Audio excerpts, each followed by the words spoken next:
Today I'm here with one of the veterans of the industry, with Piotr Dyszko-Chmielowiec from Poland. And yeah, Piotr, you are well known for your deep passion for trees. How your career started? Well, I think out of curiosity, I wanted to learn how forest grows, how trees function, how it is that such a beautiful phenomenon as forest is produced. So I went to study forestry, and then after I finished forestry studies in Warsaw, I tried to receive a doctoral stipend in the United States. And my alternative solution that I had in mind was then to become a tree worker, a tree surgeon, as it was called back in the 80s. And if I didn't go to the States, I would have probably conducted all these procedures that we now think are not proper for trees. But whichever I spent 5 years in the United States, learning more about trees and forest and about society, free society. And in '92, I returned to Poland and decided at that time to stay back here because this was the frontier. Okay. Central Europe was the frontier of the world at that time. And if you compare the educational level or educational principle in Poland and in Virginia Tech University, what's your impression there? First, I find myself well prepared for the studies. I received a very good basis from both the schools and university in Warsaw. On the university level, I found that this freedom and funding in the United States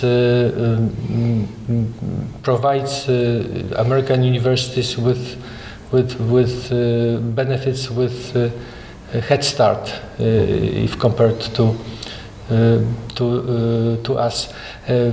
Ease of access to information, libraries, everything, information technology is already present there. All that was something that inspired me, that opened up my mind. The project Drogi dla Natury was a major initiative under your leadership. What motivates you to care for trees along roads? It all started with my work on the management plan for a Natura 2000 site in Lower Silesia, in the fish pond district of Barič Valley. And the region is rich in oaks, growing along dams and roads, and I made recommendations for planting trees. They used to be planted over centuries, but not in recent half century. So I made this recommendation, and it stayed there. And after a few years, I thought about it, and maybe I should do it. So this is how I started working with trees in open landscape. and along infrastructures. And later I realized that trees along roads were threatened by improper management, by unconstructive approach of road authorities. So this is how the Roads for Nature program was born.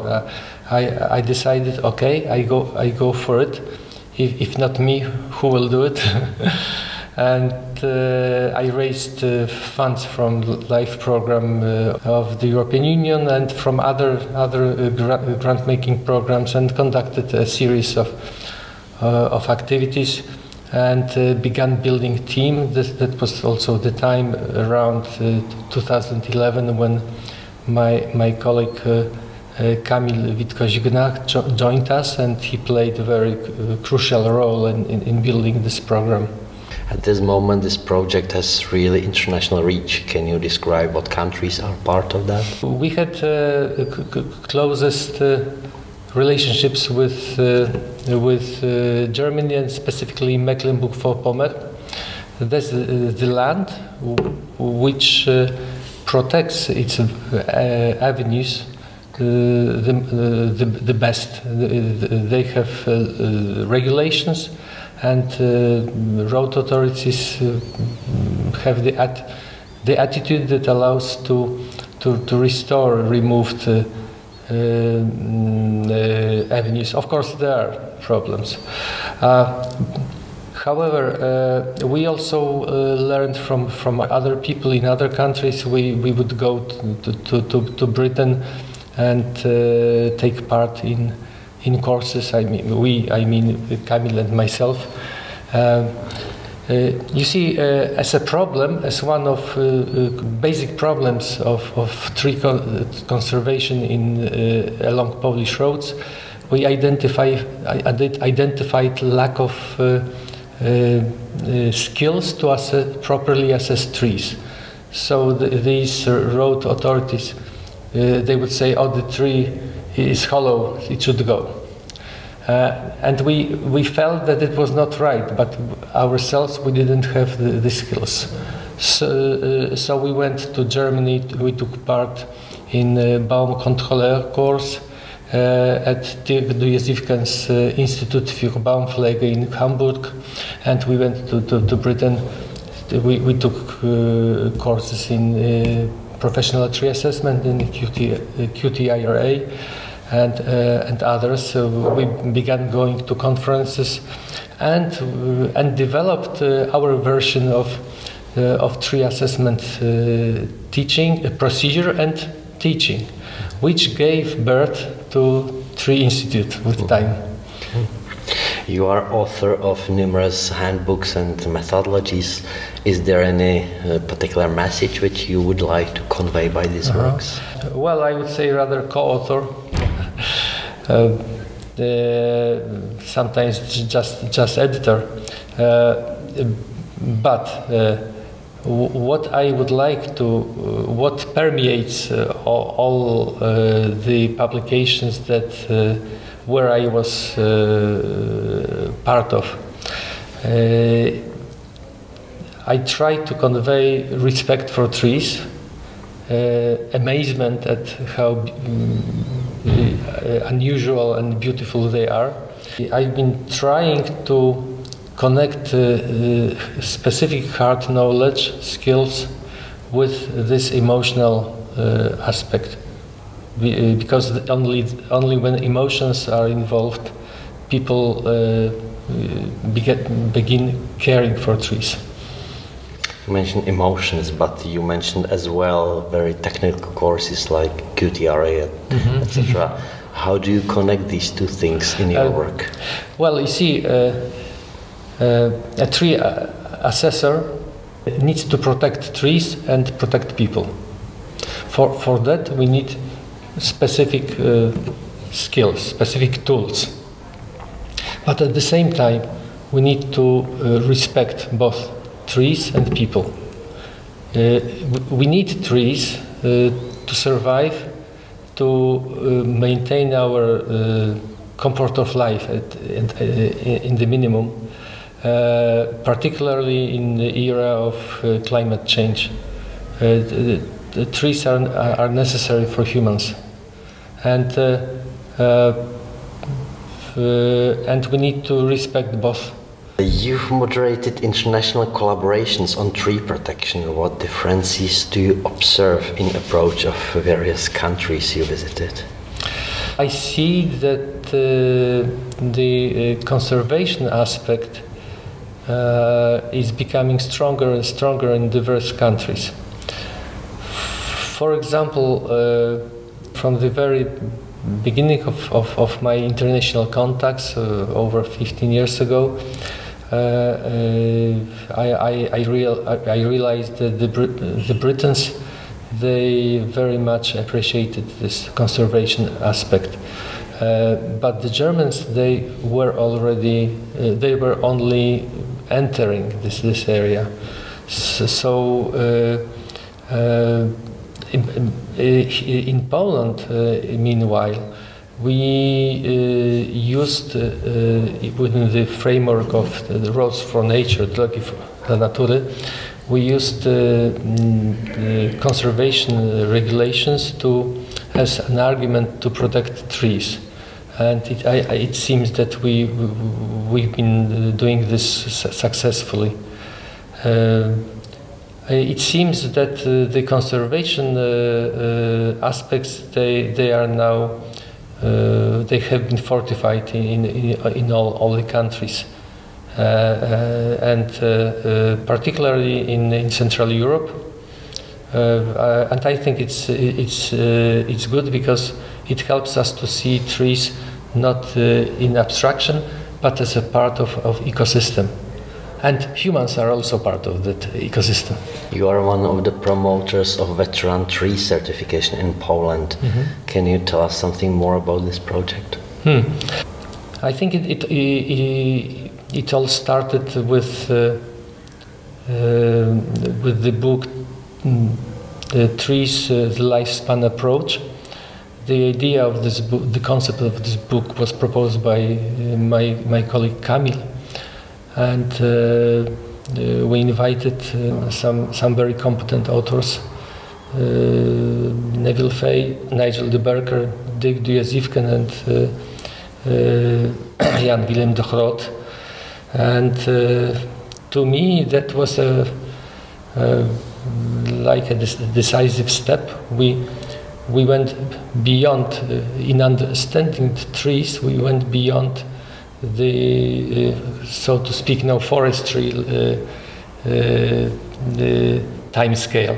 We began reflecting on what happens when a tree becomes older than old, and VetCert was a natural continuation. It seems that the concept of ancient trees, veteran trees, appeals to imagination of many arborists and tree lovers. This is something, well, that humans cannot do. Humans cannot have another life. So that has this aspect of mystery, of something exotic, something unusual for us. And how does the project runs now in Poland? We are running courses for VetCert certification, and several dozens of our colleagues took part in these courses. The examination is not easy, though. I find this program, this VetCert program, very well thought through and very requiring. But again, understanding what is happening when tree becomes older than old requires something that not everybody has. You need to go beyond your standard thinking. You have recently spent quite a lot of time in Ukraine supporting the community and the industry there. Can you share with us your experience from that region? My links with Ukraine go back to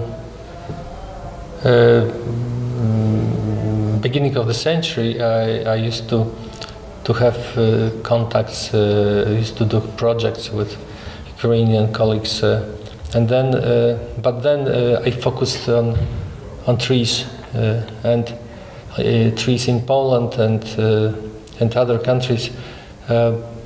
I returned to my Ukrainian contacts after this full-scale war broke out, because I thought that would be the way in which I could support our neighbors, support them in continuation of their development efforts. You see, some people ask me, why should Ukrainians care about trees when the war is raging? And what I answer is, every day municipal workers, arborists, they get up in the morning, drink coffee or tea and go to work. And they try to do their work as well, as efficiently as possible. At the same time, there is a pressure from urban communities on improving tree care, because some practices which we consider damaging to trees, like topping trees, are still relatively common. So there is a need for knowledge, and also there is a need to improve management of trees, and evidently Ukrainians increasingly define themselves as a learning society.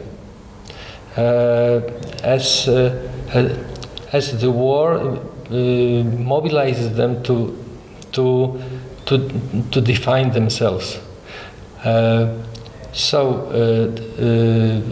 Arboriculture is one of those fields where they want to learn from the newest knowledge. And trees, you see, trees are about future, about hope. When you plant and tend trees, you do it for your children and grandchildren and great-grandchildren. So, many reasons. Thank you. What advice would you give to young arborist who wants to enter the industry? Would you channel him or her? First, get a decent knowledge about trees, which is not always easy to get. For example, in Poland, there is no place where you can get all needed knowledge, in one shop. But forestry is a good starting point. Although you cannot just satisfy yourself with producing wood material, you have to go beyond. And so get to know trees, get a decent basic education, and I would repeat what Alex Szajgo has said: touch trees. Get to know them. Every time you cut a tree, try to understand it. Use every opportunity to learn from trees. At this moment, we encounter many expressions of climate change. How do you think our practices need to adapt to this changing environment? Well, that's a complex issue, but let me just highlight a few points. First, when planting trees in urban environment, whatever environment, we have to go for diversity, because we don't know which species may be affected. In addition to changing climate, we have the impact of global trade, spread of diseases and pests, such as emerald ash borer, which was transferred with imports from China to Moscow, and then it is spreading westwards. Now it's somewhere between Kiev and Polish border, and at some point it will reach our countries. I'm very concerned. But then, we already deal with the Dutch elm disease, with Phytophthora, with a spectrum of challenges. So nothing will be the same. So we have to be more careful, more cautious. We have to really stick to biosecurity rules. We have to be more disciplined, and we have to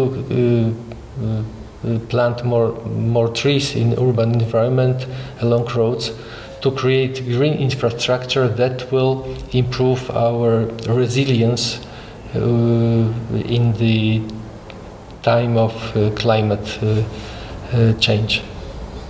We are now meeting at the final stage of development of European agricultural standards. What are your plans for near future in your professional development? Since you mentioned standards, I very much appreciate your input into creating those standards. Thank you. We've been working on standards in Poland. And being part of this international effort provides us with access to best knowledge from diverse countries. So we certainly would like to work on implementation of those standards in Poland. On promotion of these standards, and I will be most probably I will be assisting my Ukrainian colleagues in translation of just as I did for the standards that have been already produced. On a more personal level, this year I'm in the process of finally transferring responsibilities for management of Tree Institute to my colleague Kamil Witkoś-Gnach. He's already the head of the institute, and I'm looking forward to my work in a more relaxed way. I would like to focus on what I like the most, assessing trees and teaching this.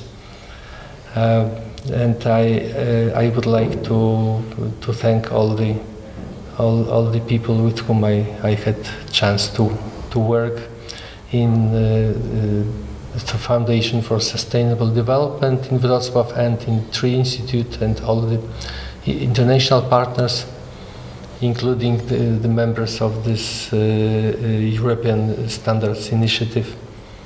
Thank you very much. Sounds like a great plan. Fingers crossed. Mm-hmm.